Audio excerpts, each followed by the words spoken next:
আজ তোমাদের সাথে একটা কথা শেয়ার করব। তো হাই বন্ধুরা, আমি অরিজিৎ। তো আমার ভালোবাসার মানুষটা যার জন্য আমায় ছেড়ে চলে গেছিল, সেই মানুষটাও আজকে তার সাথে ঠিক একই রকম জিনিস করলো।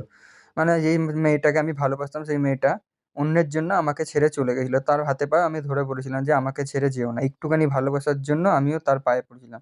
কিন্তু সে কোনো কথা শোনেনি, চলে গেছিলো। তো আজকেও সেই মানুষটা যার জন্য আমায় ছেড়ে দিয়েছিল, সেই মানুষটাও তাকে আজ এমনই করলো। মানে আমার যে মেয়েটাকে আমি ভালোবাসতাম, সেই মেয়েটার সাথেও ঠিক একই ঘটনা ঘটেছে। তো বলে না, তুমি যেমন করবে তেমন ফল পাবে, ঠিক তেমনই হলো তার সাথে। আমি তাকে বলেছিলাম অনেকবার যে যদি ফিরে আসতে চাও তো আসতে পারো, তো সে আসেনি, তার জন্য থেকে গেছিল। আমি বললাম যে ঠিক আছে, সেও তোমায় ঠকাবে, দেখে নেবে। কারণ আজ সেই জিনিসটাই হলো। তো আমি কথাটা শুনতে পেরেছিলাম তো ওরই পরিবারের একজনের মাধ্যমে। তো থাক, কিছু করার নেই, কি আর করার আছে, না বোঝো। এবার সেও চাইলেও আসতে পারবে না আমার কাছে, কেননা আমি আর মেনে নেবো না। আর সে আমার কাছে আসবেও বা কি করে? তা আসার মতো তার মুখও নেই। তো যাই হোক, তো আজকে একটা ভালো দিন ছিল, তুলসীর মালা পরবো আজকে আমি।